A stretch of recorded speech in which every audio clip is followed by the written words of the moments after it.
Hello. Yeah, I think it's going. Steve Kaufman here again, the Linguist on Language. It's Boxing Day in Canada, the 26th of December. I've spent some time up snowshoeing on Cypress Mountain. It was a glorious day. It was sunny. The snow couldn't have been whiter. I was up there with my wife and with my son and grandchildren, and we had a great time.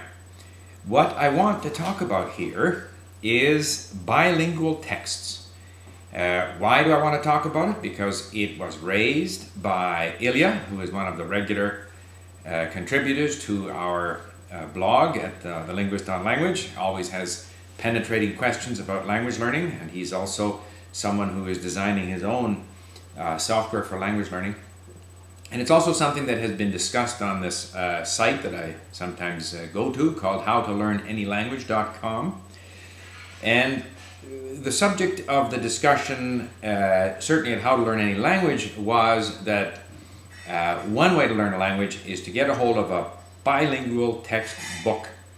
And that very early on in your language learning, and according to some even at the very beginning, you can start reading works of literature by reading the language you are learning, which is sometimes called L2 on the left-hand side, and L1, which is your own language or a language you're very familiar with, on the right-hand side. And so you read ahead in your familiar language, and then you struggle through with the other language. And it was also suggested that you could be listening to L2, the target language, while reading L1, which is the familiar language, so that you start to hear these words and the sounds of the language while you are following along the meaning in a language that you are very comfortable reading. So, and I guess I'm going to talk about what I think of this approach and also try to answer Ilya, who has raised a very interesting point that very often automatic or computer translation is more helpful, at least to him, than a more literary translation of something. And he cites the example where at LingQ we have The Power of the Linguist, which is a very simple story for beginners. We have it in 4 or 5 languages, and he finds the computer-generated translation more helpful to his language learning, and he's a beginner in Spanish in this case, more helpful than the actual man-made translation. So what do I think of all of this? Let's begin by saying that reading, in my opinion, is extremely important to language learning. Now, yes, there are people in the bazaar in Morocco or all kinds of people who become quite fluent in another language and never learn to read. And there are many people who, when faced with languages like Japanese or Chinese with very difficult writing systems, simply learn to speak, and they do it quite well. So yeah, you can learn without reading. But if you learn to read, you will learn faster, you will learn more words, you will have an easier time. And reading is I bought a book over Christmas called Proust and the Squid, and it's written by Marianne Wolf, and it talks about reading and how we develop the ability to read, and how this represents something very, very new for our brains.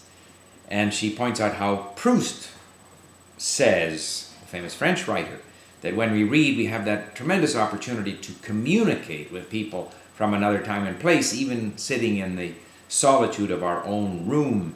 And so reading does wonderful things. And it is certainly very, very useful for language learning. And I would add reading and listening, because now we have this tremendous capability with MP3 files and the manipulation of sound files that we can listen to anything we want, wherever we want. So, reading and listening, I have said it many times, and when I saw Stephen Krashen explain this whole concept of meaningful input, I said, wow, that's exactly the way I feel about language learning. So he is both an inspiration to me and also someone who has sort of confirmed what I have learned so much on my own. And I've got to check the time here. How much time have I used up? Okay. So I believe that reading bilingual books is distracting. It's something I do occasionally. If I do not, certainly before I had LingQ, before I had the opportunity to look up words on the internet, save the words to a database, do all the things that we do in LingQ, yes, I, in my Russian, at a certain point, did take along some bilingual books. If I was traveling somewhere, I didn't have access to the computer, I would read along a little bit in English, a little bit in Russian. I don't like doing it because it's distracting, because you tend to leave the Russian. In my case, if I'm learning Russian, you go off to the English, you forget a little bit of what you saw there, you come back, you're still struggling with the Russian, there are still words that you don't know what they mean. As you get better, you then go and look at the English even when you don't need to. You'd be better off just to look up the few words that you need. So my preference is for reading difficult text on the computer with access to an online dictionary, and preferably in an environment like LingQ, where you can capture the words and then review them later on. Reviewing words that you have saved from a text that you have identified as words that you need to learn, reviewing these words in a variety of ways is very helpful and useful. Even though you will probably pick up most of your words through your extensive reading. But the review of the words, even if it's not thorough, even if it isn't every word that you review, it forces you to look at them more closely. It is, in my view, very useful in the whole process of acquiring vocabulary. So, I'm not a fan of bilingual texts. I tried it in different ways. I have also tried listening to Russian while reading English, reading Anna Karenina, for example. One thing I will agree with Ilya, if I'm reading in Russian and I have trouble with a paragraph, I prefer to take that paragraph and put it onto a computer translation site and get the translation and pick through. And so now I've got a sense of that paragraph, I go back and I save the words that I need. But I don't want to systematically be reading every paragraph in the native language or a familiar language, and I don't want to be tempted to go there all the time. And that's the trouble with notes as well. All the explanatory notes or words that they identify as the words that you need to look up, all of this, to me, is distracting. I prefer to fight my way through a text. Words that I don't know, I click on them, I look them up, and they go on my list. So I was surprised that Ilya found the computer-generated translation more helpful for The Power of the Linguist, which is a simple text. I found when I tried The Power of the Linguist in Italian and Japanese, even though I speak both languages, when I put them onto the computer-generated translation, I got junk back, not at all helpful. I have found that computer-generated translation works very well for Russian. That may have something to do with the people who wrote the software.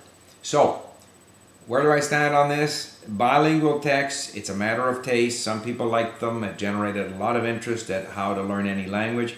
I'm not a fan. I've tried it. I find it distracting.